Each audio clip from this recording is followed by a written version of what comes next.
Thank you, Jeffrey. Oh, nice.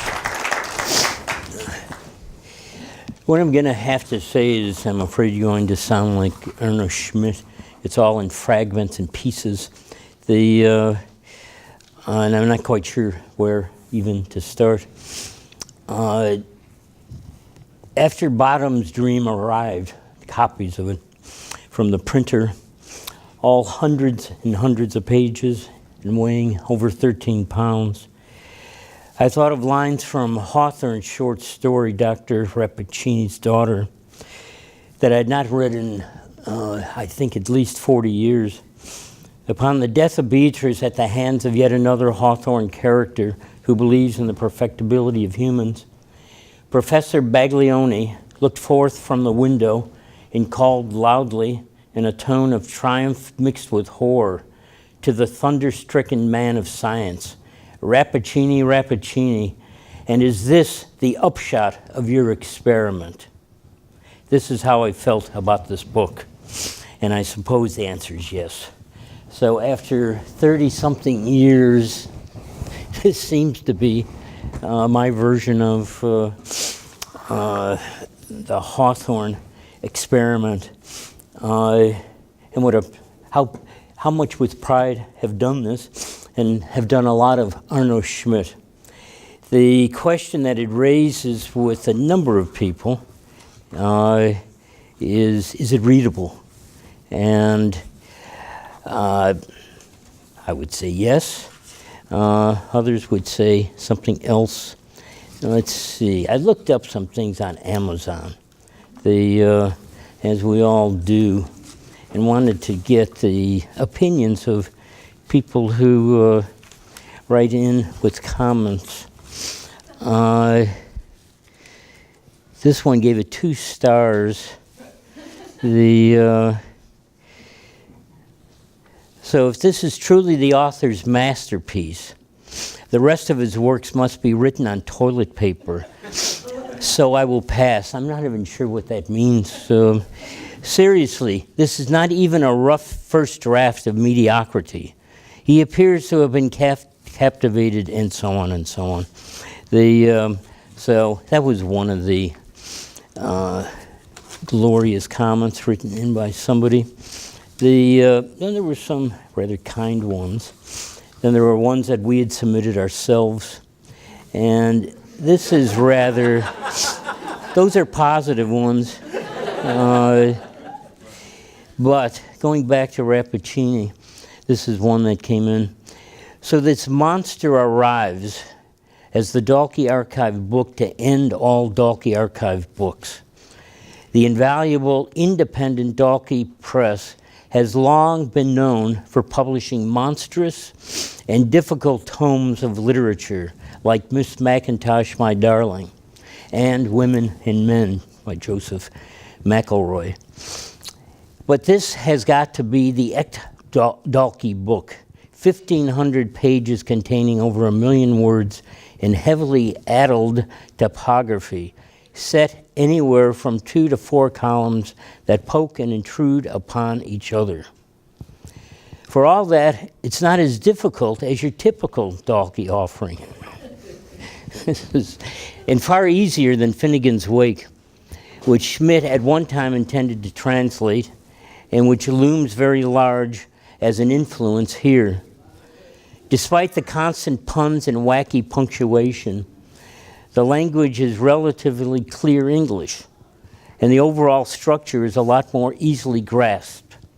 A married couple, both translators, go to visit a Poe scholar, and there begins a very, very digressive evening on the nature of literature, language, love, meaning, and the like. The couple's teenage daughter is there too, nursing a huge crush on the Poe scholar. Yes, you may find Schmidt a tad regressive in his gender attitudes. You can tell that this person isn't sure whether he likes it or should like it. He gets to the very end of his comments and invokes Chomsky. He says that the subject matter for the book is Poe. The presentation is Joyce. The meaning is Freud, and the theory is Chomsky. I don't know whether those are compliments or warnings to people to stay away. And then admits that there's many things he's quite sure that he couldn't possibly track down. But he goes on, and he's rather interesting, as he does. Because Schmidt leans heavily on Freud. It's a book about a dream, after all. For the meaning of it all, Schmidt's account of deep structure is overwhelmingly sexual. And so, dirty puns abound. And not just puns. Schmidt has his own dirty Imicon language, as with this punctuation depiction of sexual intercourse, which I can't show you. It's just assume that the typewriter's gone mad, and you have what appears in the book. Schmidt was a working-class autodidact who never went to university, and he shared with Joyce the paradox of relying on high culture for an audience while disdaining it for its narrow-minded snobbery and superficial intellect. Both Joyce and Schmidt loved high art and trash alike.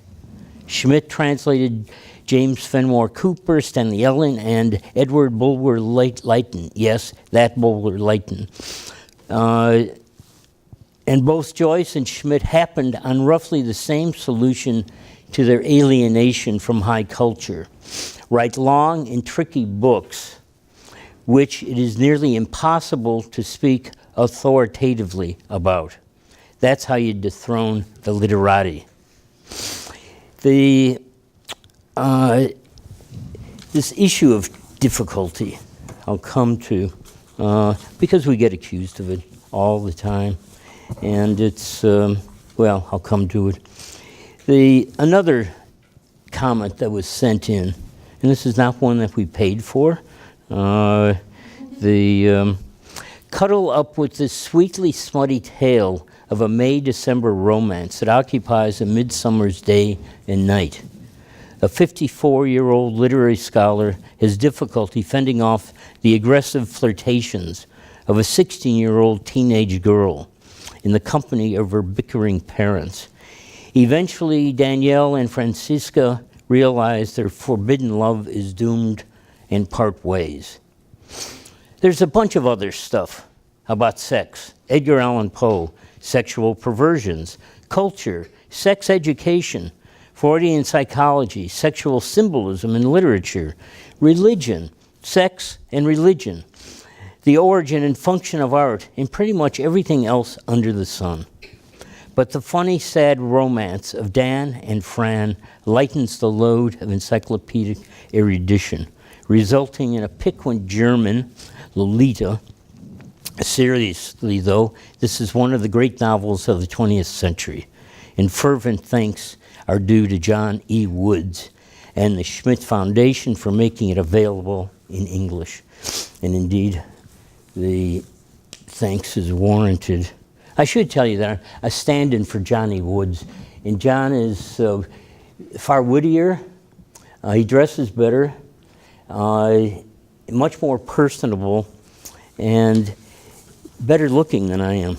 So I will claim nothing in terms of being able to take his place and do as good a job as he does in talking about Arno Schmidt. Fortunately, he's makes his voice known in this book, in his afterword.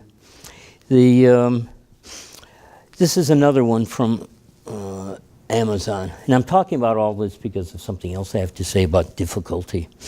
This one is entitled, Not Even a Good Doorstop. Now, I'd argue with this. Look at this. If this isn't going to stop a door, I don't know what is. Even keep a window open. If this is truly the author's masterpiece, the rest, okay, this is the mediocrity that part of it that I already read, and there's no point in continuing with it. Customer reviews, this is Finnegan's Wake meets Freud for a bunch of dirty jokes. This book really is not, if you've delved into it all, good luck in finding this dirtiness that keeps coming up. You have to have something of a dirty mind, I think.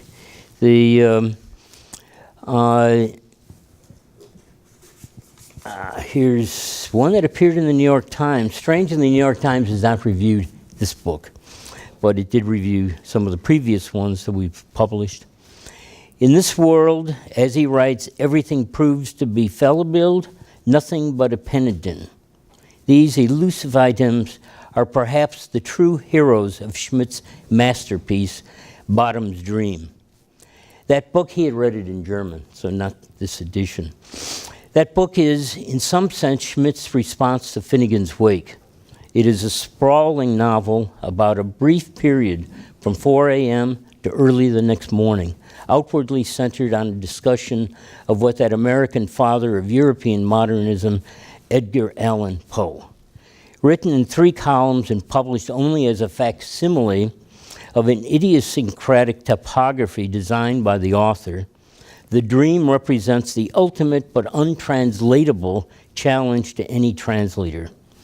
Mr. Woods has already shown his ability to translate late Schmidt in his version of Evening Edged in Gold. Let us hope that he will have an opportunity to attempt the impossible and give us an English version of Bottom's Dream too. Then Arno Schmidt will assume his rightful place in modern literature. That's one that I would agree with. Arno Schmidt, this is from the New York Review of Books. Arno Schmidt was an enormously important talent in the fictional line of cruel comedy that runs from Rabelais through Swift and Joyce, or to say it straight out, a major European novelist. The others are equally filled with praise. How do we wind up doing a book like this and agreeing to do it? I don't have an easy answer for it. I can give you the history of it, and then I'll make a slight argument as to how the book might be read, and then I think it's actually not a difficult book. For years I've been asked what I've been up to with the press, what Dalkey Archive has been up to. It's a question for which I have no answer and do not want to know for fear I will stop doing what I do. What are the roots of our publication of Bottom's Dream? In the late 1980s, a professor from Boston University came to me with a proposal to publish an issue of the Review of Contemporary Fiction, the journal that was the origin of, one day, Dalkey Archive, to be dedicated to Arno Schmidt. I knew virtually nothing about Schmidt at the time, but as editors are inclined to do, I told him yes, after I had the briefest education to Schmidt's work. I had no intention that we would, within a few years, become his primary publisher in English. In the early 1990s, at an ABA convention, the book convention, the primary one in the United States, 3 people representing Arno Schmidt's work came to our booth with a preposterous proposal that we publish not 1, but 4 volumes of Schmidt's work. They were working the entire floor of the convention trying to place these books, and I know that Harvard University was one of their stops.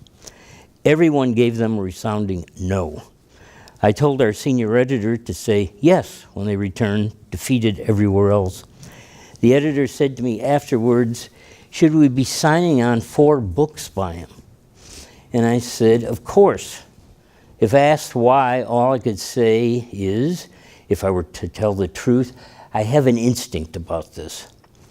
But my instinct has, for many years, and others never tire of pointing out, gravitated towards a certain kind of literature, primarily fiction, and I remain at a loss to do much more than guess at what attracts me and what doesn't. But the media has also cast its description of Dalkey books.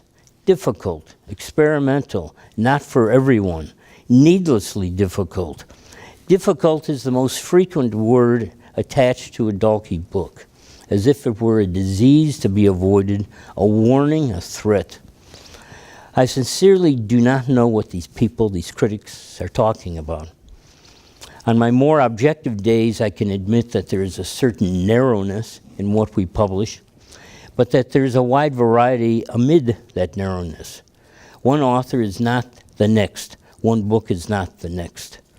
In one sense, this grand experiment has been an attempt to see what forms fiction can take, what it can be made of, how it can work, and that means avoiding what are thought of as well-made novels that have a specific setting, a well-worn characters, predictable dialogue, and endings that will, if not always feel good, then at least make the world a somewhat better place to be in.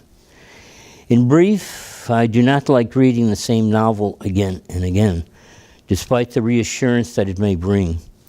At the same time, I have no attitude towards those who do like this fiction. Let them like what they like and spend their time doing whatever brings them pleasure or meaning to their lives.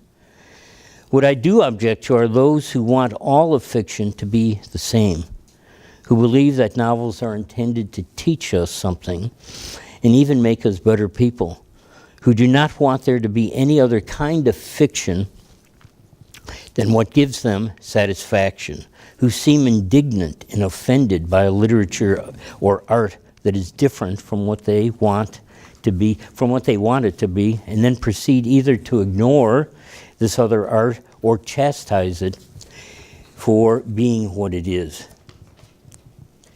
The favorite NPR, once upon a time, used to review us rather frequently, and its tagline was, "This is not for everyone." And it would be a glowing review up until the very end. And I would think, this time they're not going to do it. Inevitably, the however would come in the last few lines of the review. However, this book is not for everyone. As though there is this mystical book out there somewhere that is for everyone, that everybody loves, everybody reads. The only book that I've ever been able to think of that might fit that is The Little Train That Could. Hasn't everybody read that and everybody loves it? That may be the one and only.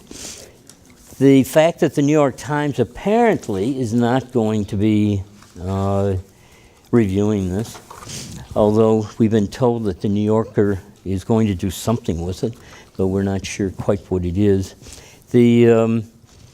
Says something about the state of book reviewing in the country, what can get brought to the attention of the American public and how narrow that can be. I can imagine that they may have sent this out to some reviewers who immediately returned it after perhaps suffering a hernia and paying God knows how much money in order to get the book back to the New York Times. It's certainly possible that they tried and gave up, but if it is seen as Schmidt's major work, and I would say it's probably not his best work, Evening Edged in Gold occupies that position, but it's certainly an interesting work. Now, how difficult is it? I'd say try it. I have a strange view about what's possible for people to like and people to read. There's one of our authors, Gilbert Sorrentino. Gilbert Sorrentino, who many people find difficult, used to say to me that his ideal reader was someone who had not gone to college and could just pick up a book and start to read it without any preconceptions of what fiction is supposed to be. And they would get him much better than somebody who had gone to college and had been taught what fiction is supposed to be. I encountered this, in fact, in relation to Sorrentino, when I was teaching some years ago. I was teaching Gilbert Sorrentino's Mulligan Stew, which most people would say is a very difficult book. The head of our bookstore had only a high school education, and she used to love the books I was assigning for classes. And she called me one day and said, "Dr. OBrien, I've been reading Mulligan Stew and I'm laughing my ass off." Now, this is the kind of person Sorrentino had in mind, who could read him and not be intimidated by him, could just read him and see that primarily he's funny. Or as Joyce once said after an academic came up to him and posed some complicated question about Ulysses and ended it by saying, "Am I right? Is that what you were doing in the book?" And Joyce's response was, "It's supposed to make you laugh," which apparently it didn't with this academic. I don't think it's difficult. My cohort, Jake Snyder, my associate director, and I were just playing with the first page last night about what we saw going on the first page. I'll give you a test, Jeffrey. What novel begins with a moo cow? You know this, don't you? A moo cow. Anyone? You got it. That's how this begins on the left-hand side. And then there's a number of other moos that are referred to, as Jake pointed out to me. Then you have the right side, the third column, comments. Reading down the middle, where most of the dense text is, you can read, and I read the entire first page, doing whatever I could to pronounce the words, because most of them are combinations of several different words. And I don't know, maybe 40% of the time could figure out what was going on, which is about the same percentage in terms of what I can figure out about life, or my life at least. Why we should expect more from literature, I don't know. Coming well packaged and having endings that wrap everything up, God knows it's not our lives. This is probably much more like our lives. There's also an influence, I think, in Schmidt, not just of Joyce, but of Beckett. If you read this book and think in terms of voices in the void, which is what, of course, Samuel Beckett excelled in, capturing, well, actually, the Irish voice. If you walk up and down the streets of Dublin, it's almost like reading Beckett. You hear these strange pieces of dialogue and cast in a certain style, which is singularly Irish. And so much of Beckett is, I think, just remembering. How do they talk, and what do they talk about? Frequently nothing, but they have strong opinions about it. A lot of that is contained in this book. Just these fragments that appear. The ideal way of reading this book is, I think, at least 3 people reading it, one taking one column, the next taking the rather challenging middle part, and a third person reading the right column.